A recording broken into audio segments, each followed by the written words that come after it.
topic for today. Namang kapatid, let's discuss. Ito mga kapatid ay Bible study. Ito ay hindi Sunday service. Kaya medyo ito mga kapatid ay pag-aaral. Deep, in-depth ang pag-aaral mga kapatid. So sinabi mga kapatid sa Ezekiel chapter 6, the word of the Lord came. So dumarating pala yung salita, Sister Edith. It comes. The word of the Lord came unto me, saying, Son of man, set his face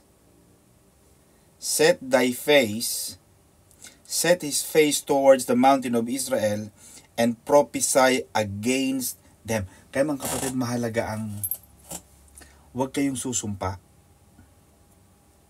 Yung mga magulang na sumusumpa, may mga narinig ako mga magulang na sinusumpa ang mga anak, sinusumpa ang mga kapitbahay, sinusumpa yung mga kaibigan. Huwag kayong susumpa. Because yung salita, Sister Edith, it has a creative power. In fact, the Bible says, Sister Cynthia, that life and death is in the power of your tongue. The Bible says that. Ang buhay at kamatayan ay nasa kapangyarihan ng dila. And when you say it, it has power. So, inutusan sa ng Panginoon, Sister Edith, to set his face towards the mountain of Israel and prophesy against them as he would speak to living things. Ang kabigatan kasi mga kapatid ni Ezekiel ay ang pagsamba nila sa mga Diyos-Diyosan na talaga namang kinamumuhian ng Diyos. Paulit-ulit na lang tayo nito mga kapatid. Kaya, ang tao pag paulit-ulit, talagang nandoon yung sinasabing kaparusahan. At yun mga kapatid, ang pinaka-central theme nito natin ay ang hustisya ng Diyos, yung judgment ng Panginoon because of their idolatry or idolatrous practice. Bakit ka pa kukuha ng ibang Diyos-Diyosan? Kaya yung mountain, Sister Cynthia, it symbolizes the high places where false worship occurred. Masyado nang malalim Tama si Sister, was it Sister Elaine? Until now, masyadong malalim ang baon noong pagsamba sa mga Diyos-Diyosan na mahirap na siyang tanggalin. Kaya sabi ng Panginoon, I will bring justice. I will bring my sovereignty so that they will know that I am the Lord. Para malaman ng tao ng Israel na ako ang Panginoon, gagawa siya ng kapamaraanan, gagawa siya ng paraan para maibalik ang tao sa Kanya.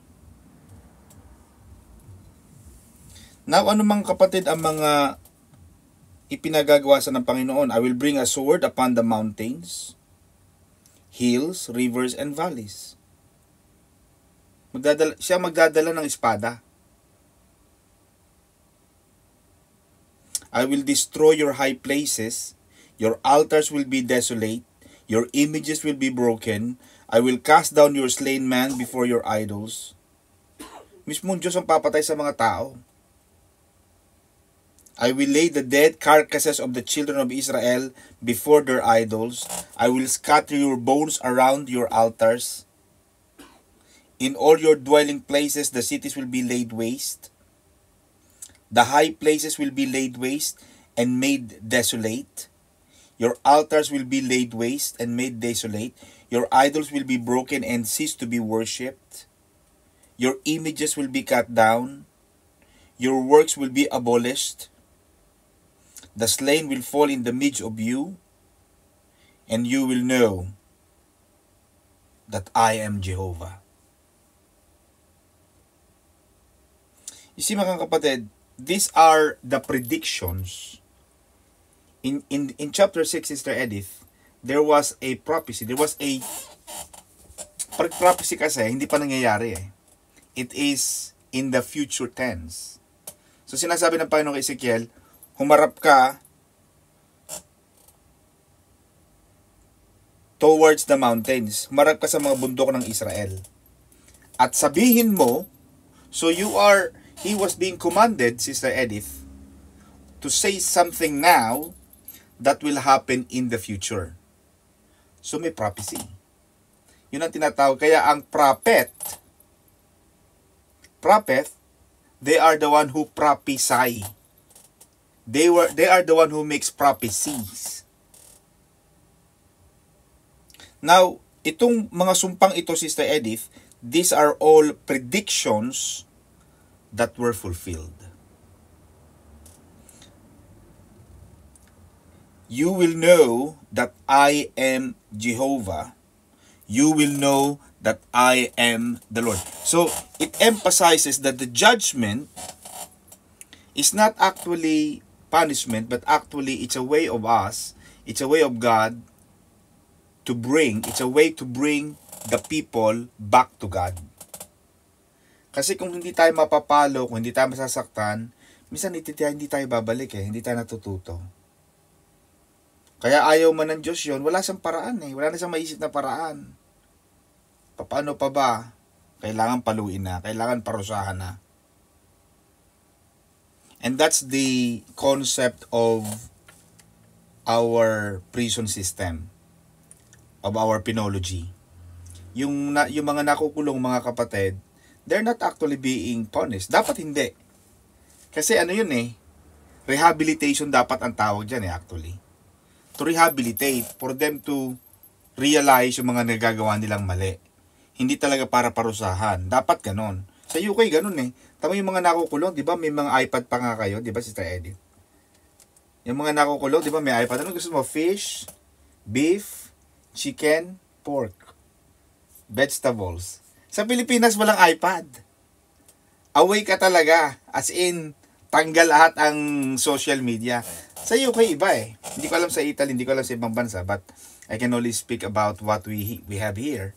So, dito, pag nakulong, meron pa silang choice. May mga, di ba Sister Cynthia, meron pa tayong, parang 1 pound yata kayo, no? Parang 1 pound a day. 1 pound a day, 1 pound ba? O 1 pound per hour, Sister Cynthia? 5 pounds a week po, Pastor. Ayan, 5 pounds a week. O, kita mo yan? Sister Marieta, 5 piso sa isang linggo. Malaking bagay, di ba? Malaking bagay, Sister Edith, 5 piso. Aba, pag pinalit mo sa atin, ilang maka-6 na daang piso na yon. Di ba? Naalala mo nung elementary tayo, Sister Vilma Jordan. Yung mga pagpasko na, o basta may mga panahon na may nagbebenta ng yung mga bote, may mga lamang bulaklak sa loob. Sabi ko, paano kaya nila nalalagay yung mga bulaklak na yun sa loob? Ang galing naman ng mga preso na to. Di ba? Sa inyo rin yan? Si Edith may ganyan din. Di ba? Paano kaya nila nalalagay? Ako talaga mga ako doon. Kasi mga bata pa tayo. Sabi ko, ang gagaling naman ng mga... Pati yung mga teacher natin nangihingi. Di ba? So dapat ang penology is actually to rehabilitate, not to punish. Kaya lang sa atin, iba naman kasi ang sistema. Kaya hindi natin kasi pwedeng gamiting example yung Philippine prison system sa parusa. Pero yun ang paraan ng Panginoon para maibalik niya ang kanyang bayan sa totoong Diyos.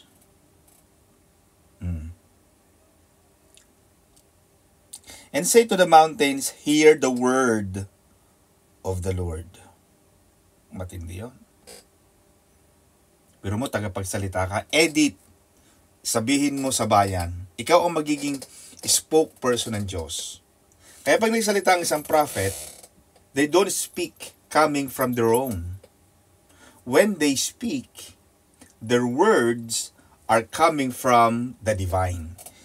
The words are coming from the Lord God.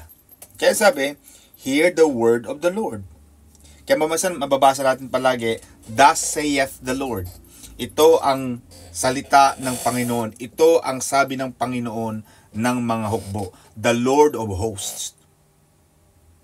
So, ang sinasabi ni Ezekiel, mga kapatid, ay talagang galing sa Diyos. Ang sabi ng Panginoon, behold, behold, tingnan nyo, ako, sabi ng Panginoon, ako mismo ang papatay sa inyo. Ako mismo magpapadala ng mga salot sa inyo. Ako mismo ang sabi ng Panginoon, lahat ng ginawa nyo masisira. Lahat ng hinawakan ng kamay nyo susumpain yan. Sa galit ng Diyos, mga kapatid. Pero makikita natin, Sister Cynthia, that even in the midst of distractions, yun ang maganda sa Diyos. Kahit nagagalit, meron pa rin siyang control.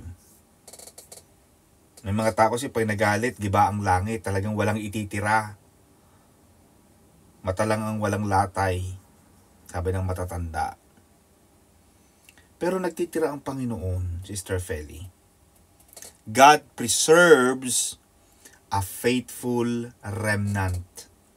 Yun ang remnant, nagtitira ang Diyos para ipakita din niya doon sa mga natira yung kanyang habag at ang kanyang awa.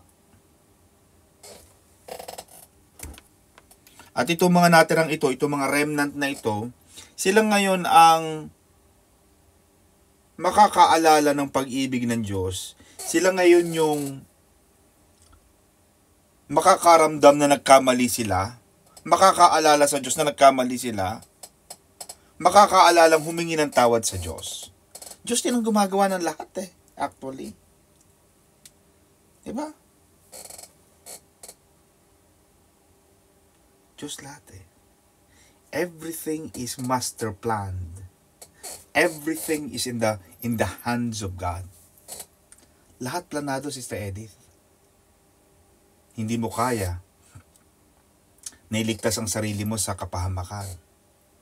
Hindi mo kayang iligtas ang sarili mo dahil hindi ka naman matuwid. Hindi ka naman banal. Minsan mabait ka, minsan hindi ka mabait. Minsan tama ang ginagawa mo, minsan mali ang ginagawa mo. Hindi mo kayang iligtas ang sarili mo But God sent His Son. God sent His Son to redeem you. Nagpadala ang Diyos ng kanyang bugtong na anak upang tubusin ka sa kasalanan. Upang bayaran ang kasalanan mo, Imelda, from yesterday, today, and tomorrow. Bayad na yon. Diyos ang gumawa. Kasi hindi natin kaya. Ano ang sabi ng Panginoon, kapatid, sa New Testament? Ang sabi ng Panginoon, hindi magbibigay ang Diyos ng isang bagay na hindi mo kaya. And even if God sends you a burden, Sister Edith, God will give you a way out. Diyos din ang magbubuka, Diyos din ang magbubukas ng mga pintuan para malampasan mo yung mga problema mo. So pag inisip mo yan, Brother Gal, Diyos lahat ang gumagawa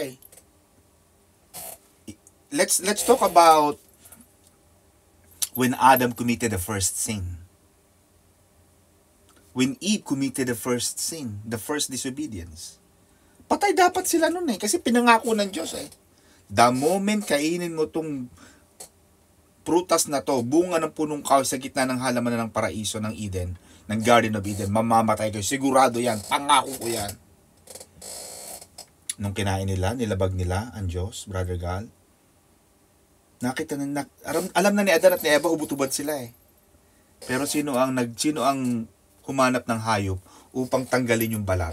Kaya yung mga bag natin, yung mga belt, galing sa hayop Doon natin na-discover yon. Na yung pala mga bag, yung mga balat ng hayop, balat ng tupa, balat ng ganito, ng hayop na ganito, pwedeng gawing mga bag. Kaya ang iba, ginagawang jacket. Di ba? Balat ng ahas, balat ng sawa, lahat ginagawang pambalot sa tao.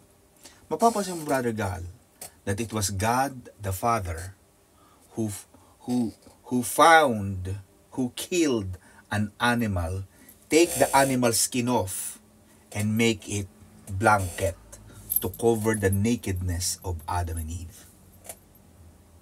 Diyos din ang gumawa nun.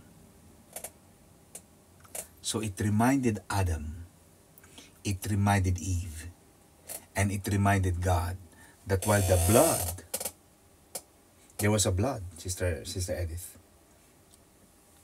Habang ibinabalot ng Panginoon sa dalawa, yung balat ng hayop na pinatay ng Diyos, may dugo na umaagos sa balat ng hayop na yun. The Bible is silent about it. It reminds the precious blood of Jesus.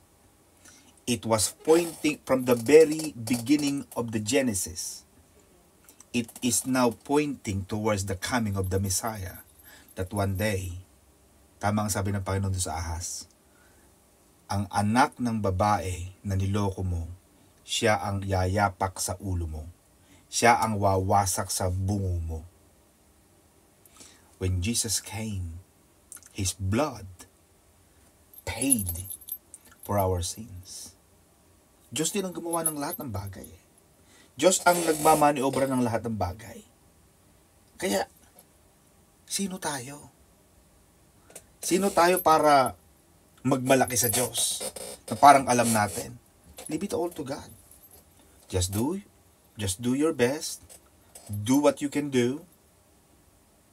And then leave it to God. Panginoon, nagawa ko ng lahat ang magagawa ko. Alam ng Diyos lahat yun. Amen, mga kapatid. Because look, I am the Jehovah.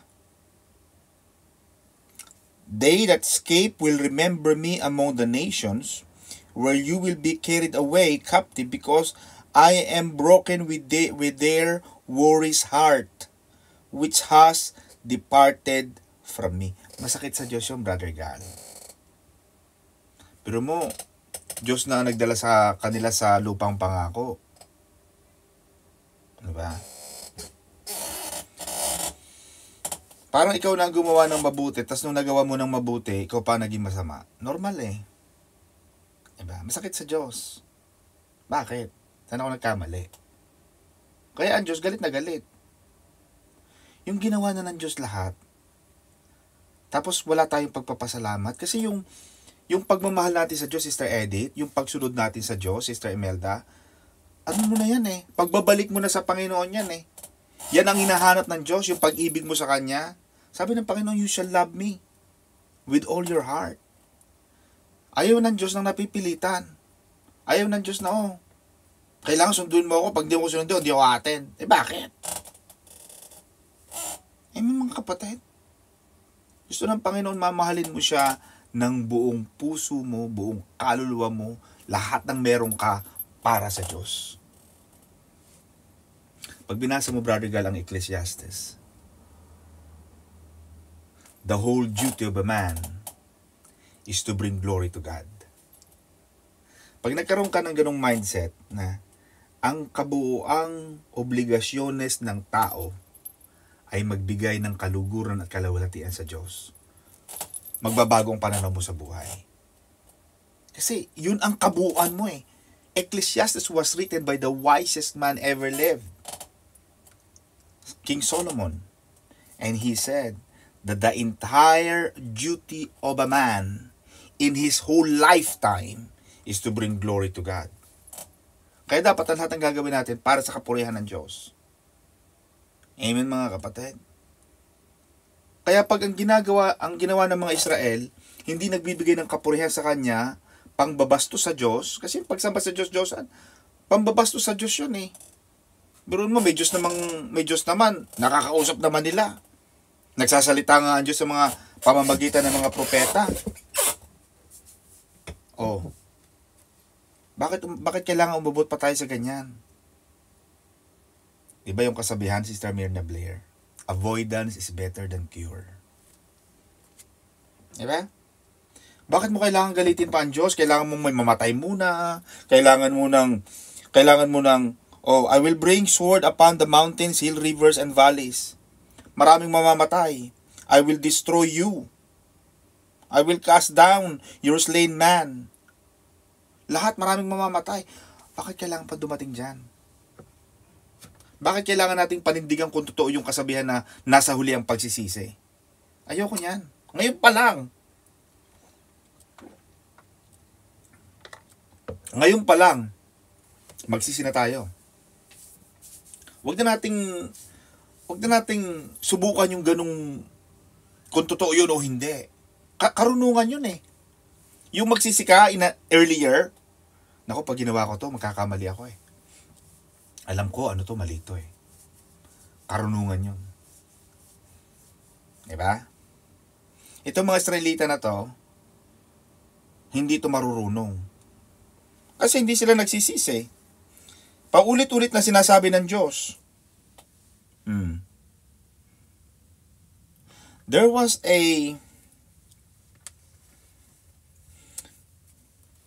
meron ditong ginawa si Ezekiel, mga kapatid, yung kanyang pagpalakpak at yung kanyang pagpadyak. Tama, Sister Cynthia? Pumalakpak siya, no? Sister Edith, pumalakpak at saka nag-stomping of the feet. Pumadyak. Thus said the Lord, in verse 11, this is what the Lord says. The Lord God says, clap your hands, stomp your feet.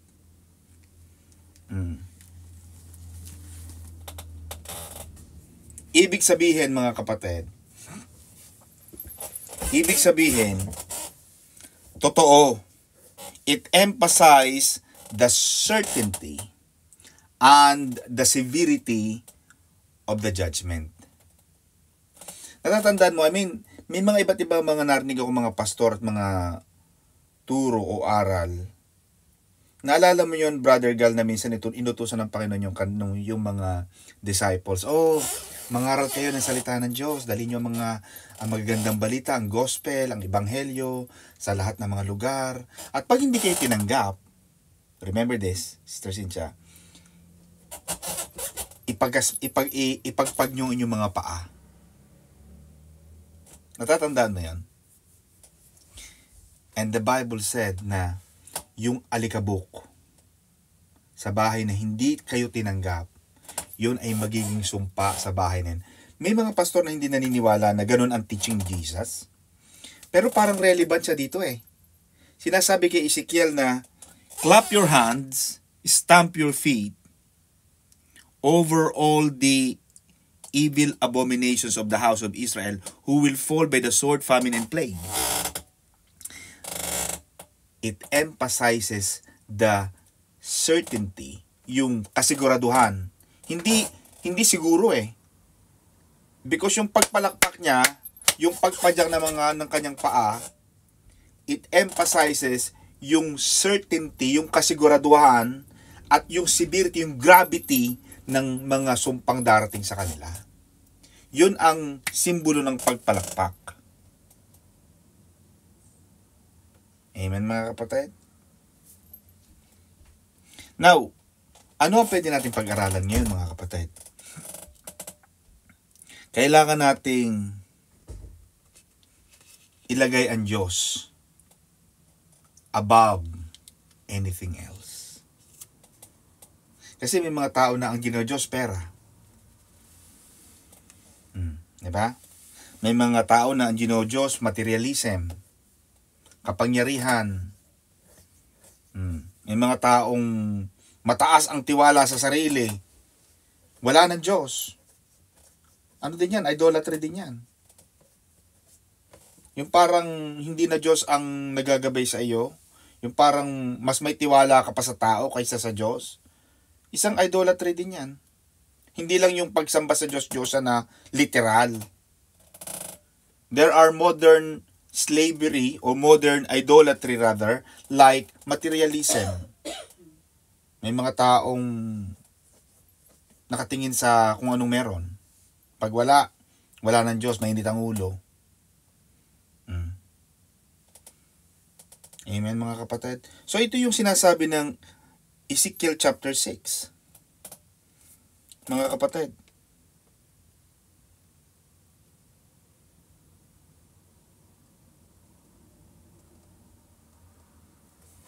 And then, it reminds us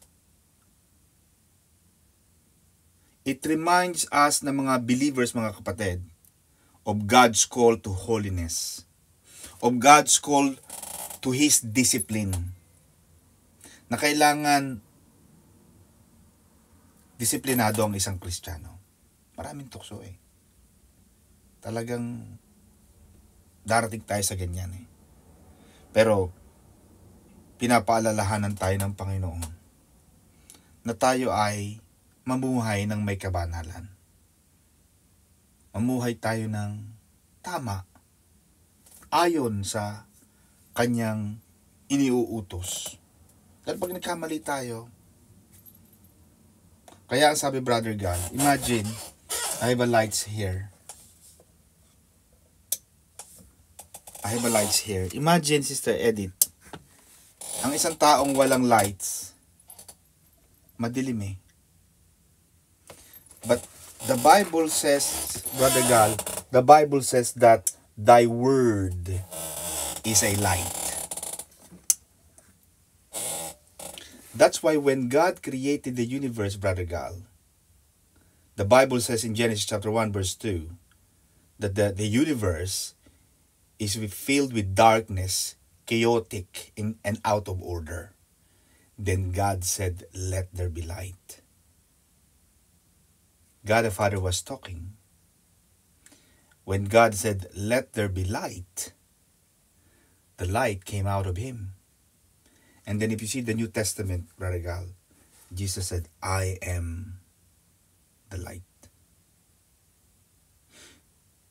You will see the relevance, the linkage between the light that God the Father spoke. So you will see the working of the trilogy, the God the Father, the Son, and the Holy Ghost. Because in Genesis chapter 1 verse 2, it says, God saw that the universe was filled with darkness, void, walang laman, magulo, puro kadiliman. And then in verse 3, Brother Gal, but the Holy Spirit was hovering over the waters.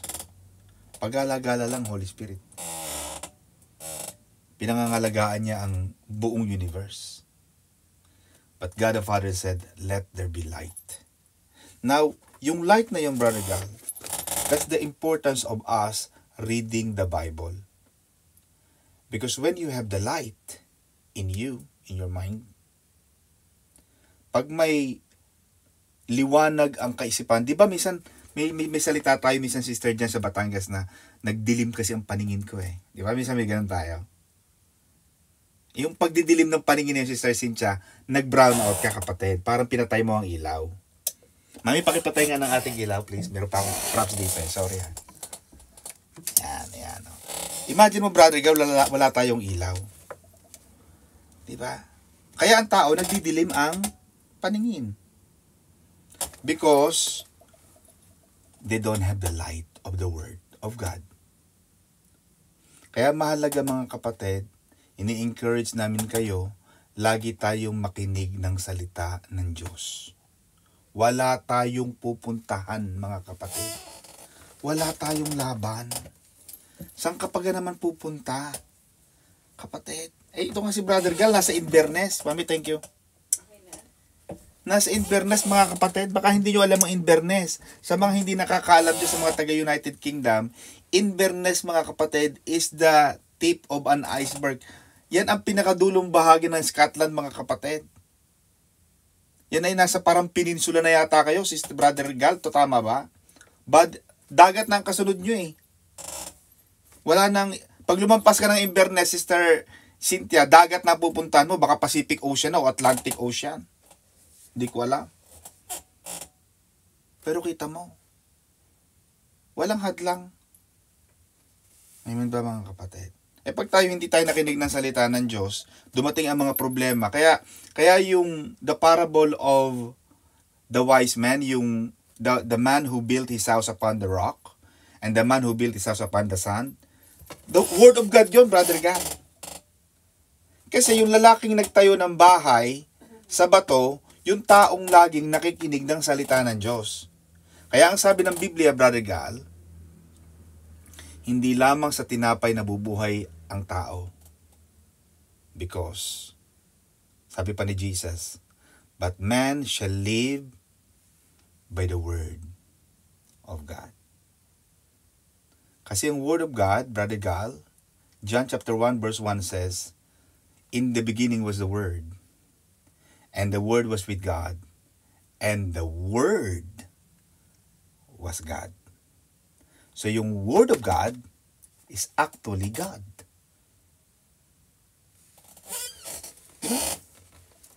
Itong salita ng Diyos na to, mismong Diyos ito. Bagamat this is a book, a physical book, but in this book contains the very words of God. At mababasa natin kanina, Ezekiel chapter 6, verse 1, the word of the Lord came. Ito mga salita ng Diyos eh. Kaya, mahalaga mga kapatid sa atin, para makapamuhay tayo ng tama, makinig lagi tayo ng salita ng Diyos. Hindi tayo perfect. Of course, nagkakadumi tayo, maliligo tayo. Ligo ka lang ng ligo. Itong pagpunta mo sa church, pakikinig ng Bible study, paliligo ito mga kapatid. Paglilinis. Dahil ang sabi, Sister Arlene Lusong, faith comes from hearing and hearing and hearing the word of God. Hindi ka magkakaroon ng development ng pananampalataya kung hindi tayo makikinig ng salita ng Diyos. Kahit nakaganyan ka, nakaipong ka lang. Kaysa manunood ka ng ano yun, pinapanood nila mga Tulfo, kung ano-anong mga, hi Ezra. Kaysa manunood ka ng kung ano-anong mga intriga, namang wala namang kakwenta-kwenta, paulit-ulit na lang ang balita sa Pilipinas, mga impeachment na lang, paulit-ulit na lang ang balita eh. Pero wala kang makukuha dyan, Sister Edith. Doon mo lang makukuha ang pananampalataya sa pakikinig at pakikinig. 2 beses sinulit. Hindi isa lang, Sister Edith ha. When the Bible repeats the same word, it means there is an emphasis, there is a must to do it. Hindi sa sinabing faith comes from hearing the word. No. All translations I know says faith comes from hearing and hearing. So 2 beses. Amen mga kapatid. Kung pupunta ka lang ng church once a month, panaka-naka, matagal pa ang darating ka sa church, minsan ay once a month, once a year. Ano ang mapapala natin yan kapatid? Hindi talo ka pa nung pag dumating yung baha, Brother Gal. Kaya, ang sabi ng Biblia, dumating ang unos, dumating ang malalakas na alon, malalakas na buhawi. Yung lalaking nagtayo ng kanyang bahay sa buhanginan, dinala na anod. Pero yung lalaking nagtayo ng kanyang bahay sa ibabaw ng bato, dumating din ang mga pagsubok, Brother Gal. Kasi pareho silang sinubok eh. Hindi naman exempted yung nagtayo ng bahay dun sa bato eh. They were both tested in the same intensity. But the man who built his house upon the rock. Dito ka babangka, Brother Gal. Darating sa buhay natin yung parang mahina ka, parang hindi ko na to kaya. But go back to what the Lord says. Remember what the Lord said. God said, I will never leave you. God said, I will never forsake you. God said, I will be with you until the end of time. God said, do not be afraid. God said, fear not. God said, but my God shall supply all my needs. God said, I am the Jehovah Rapha, the God that heals. God said, even though I walk through the valley of the shadows of death, I will not be afraid. Always remember the words of God. God said, if the time is right, I will make it happen. Always remember what God says. This is the word of God. Kapag dito nakabangka ang bahay mo, Brother Gal, you are the man who built your house upon the rock. Amen mga kapatid? So hindi tayo maliligaw. Amen? Kaya itong Ezekiel chapter 6, it reminds us, God is reminding us for us to live in a holy life. God is reminding us to employ a disciplined life, a good habit. Dapat may good habit ka talaga. Alas 8, Sister Marieta, walang TV. Alas 8, Wednesday, Sister Arlene Eliza, walang karaoke. Dapat Sister Edith, dapat ano na yan, naka-alarm sa iyong phone. 7:45 o 7:50, Bible study. Alam mo may Bible study ka, mag-a-alarm. Dapat may habit. Amen mga kapatid? So God bless you, pagpalain kayo ng Panginoon. Back to you, Sister Cynthia. Pagpalain tayo ng Panginoon, Sister Ami. Amen. Amen. Maraming salamat po, Pastor Don, sa katuruan at kapahayagan sa Ezekiel chapter 6. Mga kapatid, lagi nating alalahanin ang ating Panginoon, mga kapatid. We go back. Huwag tayong magkaroon ng amnesia, mga kapatid. Dahil ang Panginoon lang ang ating sandigan, ang Panginoon ang ating nag-provide sa lahat ng ating pangangailangan, mga kapatid. Wala tayong kakulangan sa ating buhay, kundi ang Panginoon lamang ang lahat ng ating provider. Ang lahat, mga kapatid, ay sa Panginoon natin makakamtan. At salamat po sa katuruan ngayong gabi sa Ezekiel chapter 6, mga kapatid.